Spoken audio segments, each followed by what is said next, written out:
오늘의 주요 뉴스입니다. 태형건설이 결국 워크아웃을 신청했습니다. 부동산 PF 우려가 현실화된 가운데 건설업에 이어 금융권 전반에 미치는 여파에 대해 이슈 플러스에서 짚어보겠습니다. 삼성전자가 내년 1월 미국 라스베이거스에서 열리는 CES 2024에서 C랩 전시관을 운영합니다. 이 가운데 삼성전자가 발굴하고 육성한 C랩 스타트업들은 23개에 달하는 혁신상을 수상하며 성과를 나타내고 있습니다. HD 현대오일뱅크가 전기차용 윤활유 시장에 출사표를 던졌습니다. 관련 브랜드와 함께 제품 2종을 출시했습니다. 현대모비스가 올 한 해 안전과 편의 부품 분야에서 두각을 나타냈습니다. 대규모 연구개발과 투자를 아끼지 않은 결과인데 총 10개 신기술이 상을 수상하거나 혁신기술로 선정됐습니다.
시청자 여러분 안녕하십니까? 센 경제라이브 시작합니다. 국내 시공순위 16위의 중견 건설사인 태형건설이 오늘 워크아웃을 신청했습니다. 부동산 프로젝트 파이낸싱에 따른 유동성 문제를 해결하지 못한 영향인데요. 보도에 김혜영 기자입니다.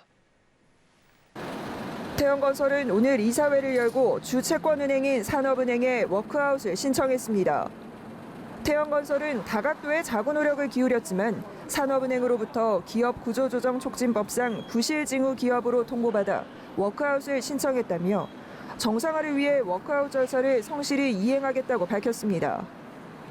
워크아웃은 채권금융기관이 75% 이상 동의하면 채무를 유예하거나 탕감하고 이어 추가 자금도 지원받을 수 있는 제도입니다. 다만 채권금융기관이 요구하는 강도 높은 구조조정을 받아야 합니다. 태형건설이 이번 워크아웃 신청의 결정적 계기는 만기가 다가온 부동산 PF 대출을 해결하지 못해서입니다. 지난 3분기 말 기준으로 태형건설이 공시한 차입금 규모는 2조 원이 넘습니다. 이 가운데 시중은행권에서 빌린 금액은 장기 차입금이 4,693억 원, 단기 차입금은 2,250억 원으로 모두 7,243억 원으로 파악됐습니다. 현재 채권은행은 산업은행과 국민, 신한, 하나은행이며 이외에도 보험사와 증권사, 제2금융권에도 상당한 규모의 대출을 받은 것으로 알려졌습니다.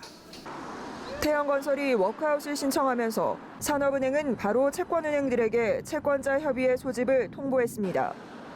채권단은 소집 통보를 받은 날로부터 14일 이내에 1차 협의회를 열고 워크아웃 개시 여부를 결정합니다.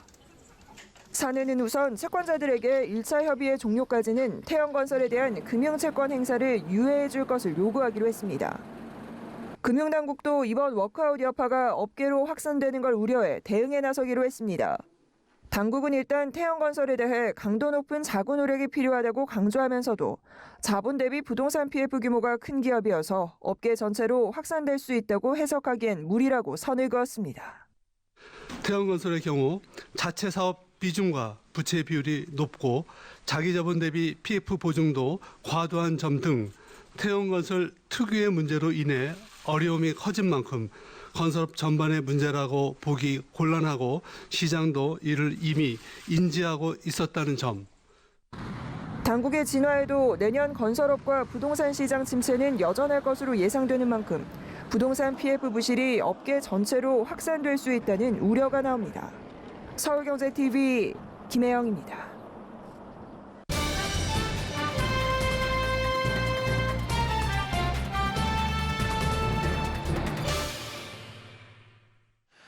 앞서 레포트에서 보신 것처럼 태형건설이 결국 워크아웃을 신청했습니다. 그간 수천억 원대 대출을 제공해온 금융기관들이 그 후폭풍에 촉각을 곤두세우는 모습인데요. 김혜영 기자와 함께 자세히 이야기 나눠보겠습니다. 안녕하십니까? 안녕하세요. 네, 우선 태형건설이 결국 워크아웃 절차를 밟게 된 거죠? 네, 맞습니다. 우려가 현실이 됐습니다. 태형건설이 워크아웃을 끝내 착수를 했습니다. 부동산 프로젝트 파이낸싱으로 인한 자금난에 발목이 잡힌 모습인데요. 그러니까 유동성이 돌지 않으면서 돈줄이 막히게 된 상황입니다.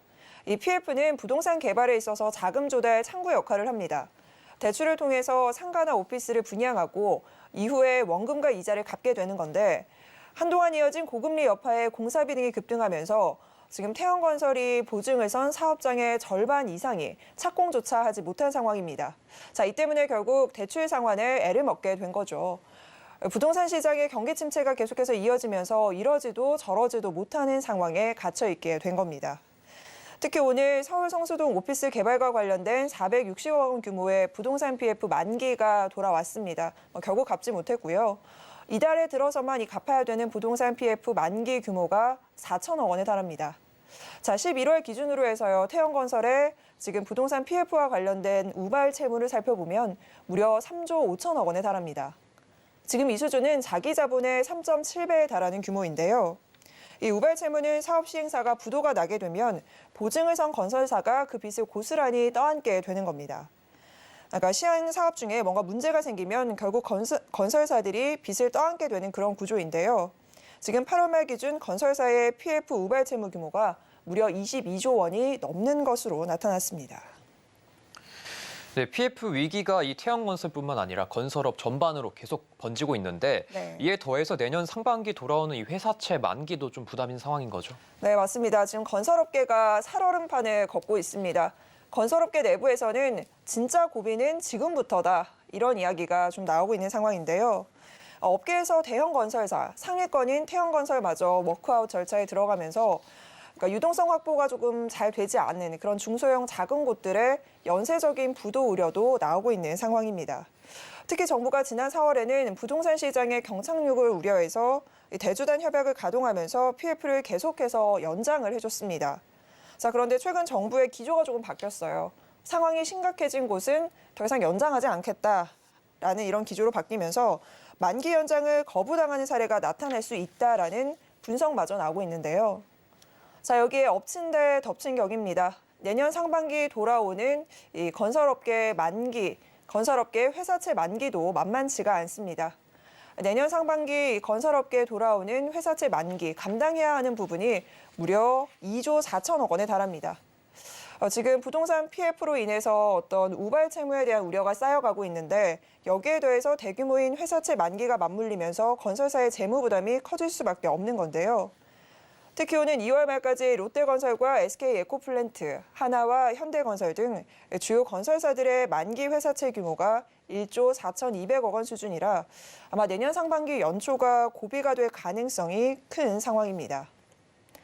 또한 통상 부동산 PF와 관련된 리스크가 부각이 되면 건설업계에 대한 이런 투자 심리가 좀 나빠지면서 회사채와 관련한 차원에 있어서도 좀 어려움을 겪을 것으로 보입니다. 네, 이게 건설업에 이어서 이 금융권에까지 지금 이런 유동성 위기가 번질 수 있다는 우려가 나오고 있다면서요? 네, 맞습니다. 단순히 건설업계의 위기다라고 볼 수는 없습니다. 돈을 빌려준 금융권 역시나 불똥이 튈 수밖에 없는 상황인 건데요. 결국 이 부동산 PF가 우리 경제의 뇌관으로 부상할 수 있다는 지적이 나오는 이유기도 합니다. 지금 올해 9월 말 기준으로 부동산 PF 규모가 무려 134조 원에 달합니다. 자, 결국 건설업계에서의 이런 PF 위기는 금융권 쪽의 부실로 이어질 수밖에 없는 수준인데요. 지금 당장 회수가 어려운 부동산 PF 대출 규모는 앞으로 더 커질 것이다라는 전망들이 나옵니다. 대표적으로 태형건설이 있겠죠. 태형건설의 상황을 조금 살펴보면 주채권은행인 산업은행이 지금 2,200억 원대로 가장 많은 채권을 보유하고 있고요. 이어서 국민은행과 기업은행, 우리은행 등 은행권에 이어서 하나생명보험 등 국내 보험사, 그리고 KB증권 등 증권사도 있고 또 제2금융권에서도 돈을 빌려준 것으로 파악되고 있습니다. 좀 금융당국의 입장은 어떤가요, 지금?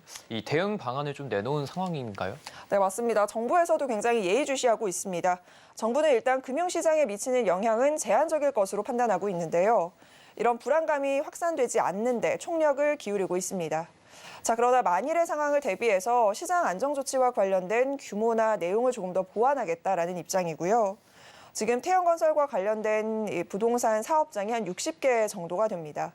이 가운데 운영이 잘 진행되고 있는 곳은 정상적으로 진행을 하고요.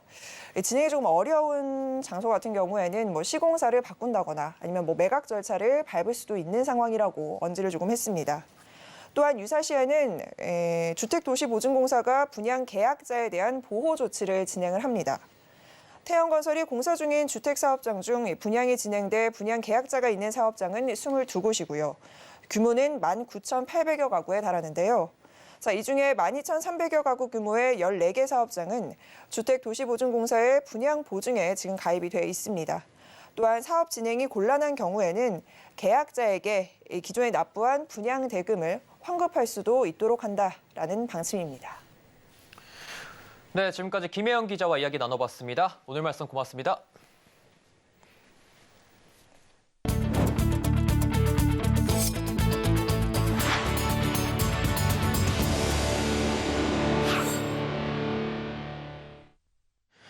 IBK 기업은행은 오늘 1,000억 원을 출자해 IBK 벤처투자를 설립했다고 밝혔습니다.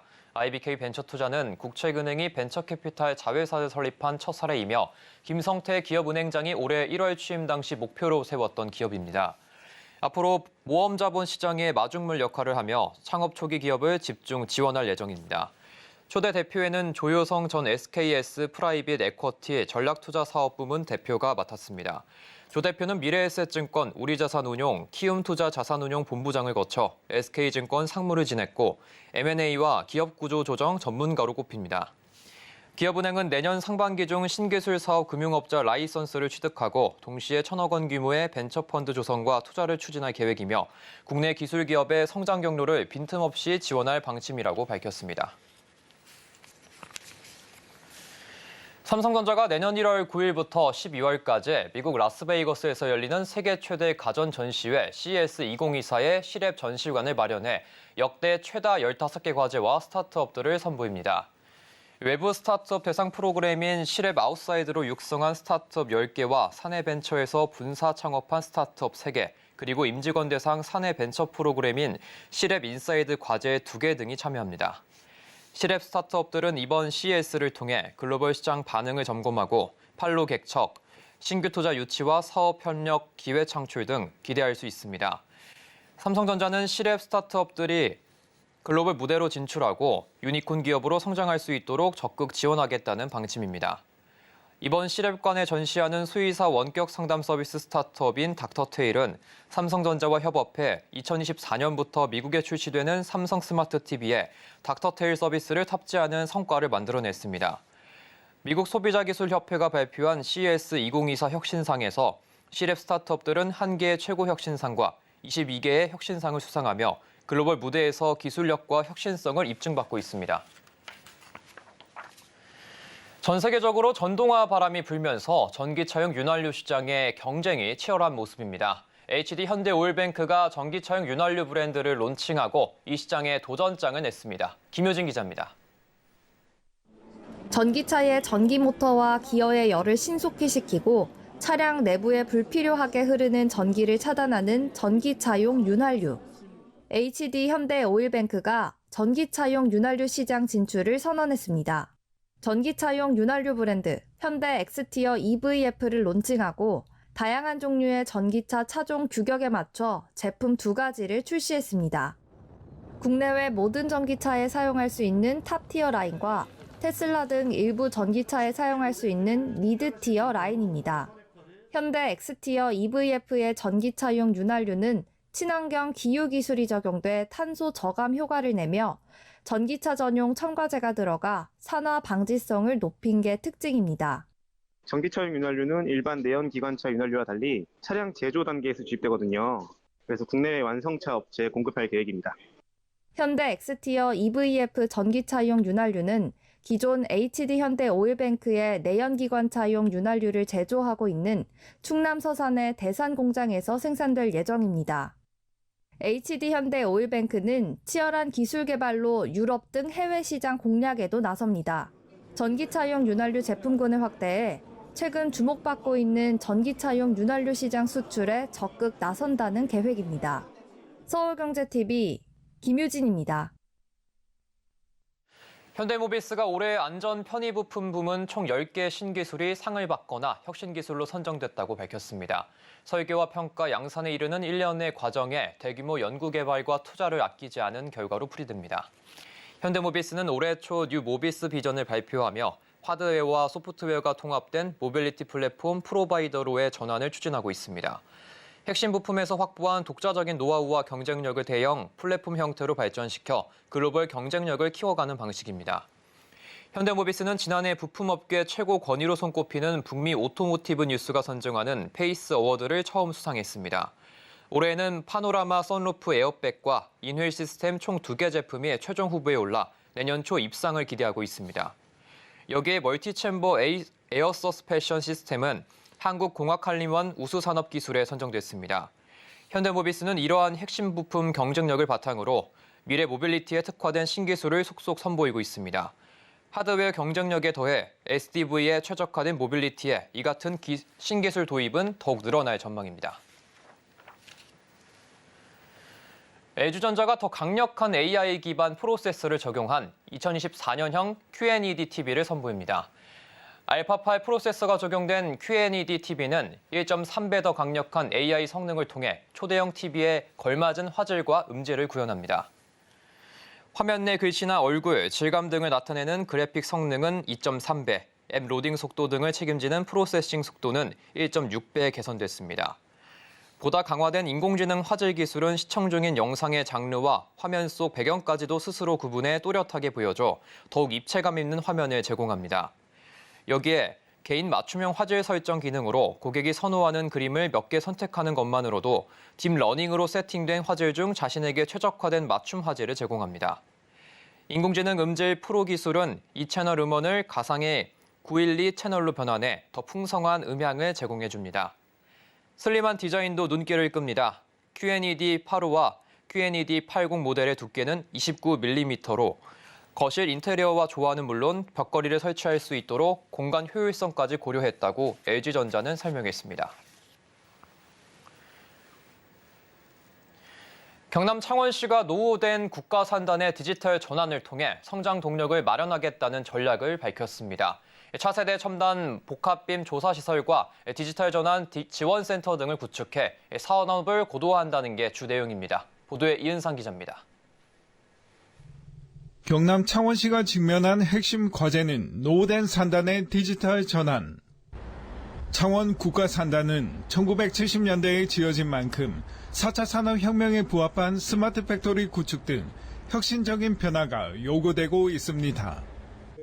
이에 창원시는 2024년도에 확보된 국비 예산 1조 7천억 원을 적극 활용하고 노후된 국가산단의 디지털 전환을 통해 성장 동력을 확보하겠다는 전략을 밝혔습니다.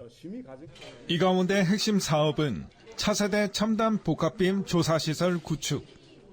이 사업은 중성자와 엑스레이 빔 등을 활용해 방위 원자력 분야의 부품 검사와 첨단 소재 개발이 가능한 시설을 짓는 게 주 내용입니다. 기기 산업 그리고 재료 산업이 획기적으로 발전할 수 있는 핵심 인프라가 되겠습니다. 이 시설이 창원에 이제 구축이 되면 관계되는 산업들 모두가 혜택을 많이 받을 겁니다. 이 시설이 창원 국가산단에 지어지면 그동안 외국에 의존했던 부품 시험 검사가 지역에서 가능해지면서 방위 원자력 산업 분야 부품 연구와 개발에 탄력이 붙을 전망입니다. 터빈 블레이드 이런 거를 결함이 있을 때는 또 외국까지 가서 여러 가지 결함 검사를 받아오는데 창원에 이제 이게 구축이 되게 되면 여기서 바로 활용할 수 있기 때문에 창원을 떠나갔던 방산 기업들도 많이 좀 올 거라 이렇게 생각하고 있고요. 이외에도 창원시는 국가산단의 디지털 전환 지원센터를 구축해 노후된 공장의 스마트 팩토리 구축 등 디지털 전환을 추진한다는 계획을 밝혔습니다. 이 시설은 기업의 디지털 전환과 관련된 시스템 제공과 맞춤형 전문 인력 양성 등 다양한 기능을 수행할 예정입니다. 창원시의 신성장 동력 마련을 위한 다양한 사업 추진이 지역 경제에 활력을 불어넣을 수 있을지 관심이 쏠리고 있습니다. 서울경제TV 영남 이윤상입니다. 윤석열 대통령은 오늘 김대기 비서실장을 이관섭 정책실장으로 교체하는 인사를 단행했습니다. 또 공석이 되는 정책실장에는 성태윤 연세대 경제학과 교수를 내정했고 공석이던 안보실장에는 장호진 외교부 1차관을 선임했습니다. 전국 아파트 매매 가격이 5주 연속 하락세를 이어갔습니다. 한국부동산원의 12월 넷째 주 전국 주간 아파트 가격 동향을 보면 아파트 매매 가격은 전주보다 0.4% 하락했습니다. 반면 전국 아파트 전세 가격은 23주 연속 상승세를 이어갔습니다. 한국은행은 오늘 금융안전 보고서를 내고 우리나라 가계와 기업의 빚이 GDP의 2.27배에 이른다고 밝혔습니다. 한국은행은 가계와 기업의 부채가 향후 저성장과 금융불안으로 이어질 수 있어 더 강한 관리가 필요하다고 지적했습니다. 환경부가 올해 2월 도입한 4등급 경유차 조기 패치 신청에 8만 5천 대 차량 소유자가 참여했다고 오늘 밝혔습니다.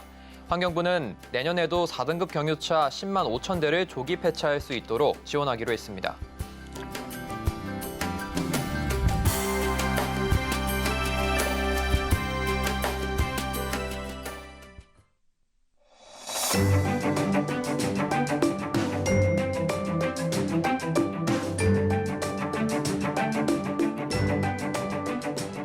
안녕하세요. K웨더 라이프스타일 예보 박성훈입니다. 내일도 오늘처럼 대체로 맑은 하늘이 펼쳐지겠습니다. 전국 대부분 지역에서 구름만 조금 있겠는데요. 하지만 불청객도 떠나지 않고 있습니다. 여전히 공기가 매우 탁한데요. 제주도를 제외한 전국 미세먼지 농도가 나쁨 수준을 보이겠으니 야외에서는 마스크를 착용하시기 바랍니다. 올 한해도 이제 정말 얼마 남지 않았는데요. 남은 연말 큰 추위는 없겠습니다. 아침 저녁으로 평년 기온을 웃돌겠는데요. 서울의 경우 내일 영하 1도로 시작해 한낮에도 6도를 보이며 오늘과 비슷하겠고 토요일인 모레는 아침에도 영상권에 머무르겠습니다. 다음은 자세한 지역별 내일 기온입니다. 중부지방 서울 영하 1도, 대전 영하 3도, 춘천은 영하 5도로 아침을 시작하겠습니다. 낮 기온은 6도 내외를 보이겠습니다. 동해안 지방의 아침 기온은 속초 영하 2도, 강릉 영하 1도입니다. 낮에는 울진이 12도까지 오르겠습니다. 남부지방 광주 0도, 부산 2도, 제주 5도로 아침을 맞이하겠습니다. 낮 최고 기온은 전주 7도, 대구 9도입니다. 전해상 구름 많겠고 물결은 잔잔하겠습니다. 토요일과 일요일 주말 동안 전국에 눈이나 비가 내리겠습니다. 날씨였습니다. 2023년 센 경제라이브는 여기까지입니다. 따뜻한 연말 보내시고 새해 복 많이 받으시길 바랍니다. 고맙습니다.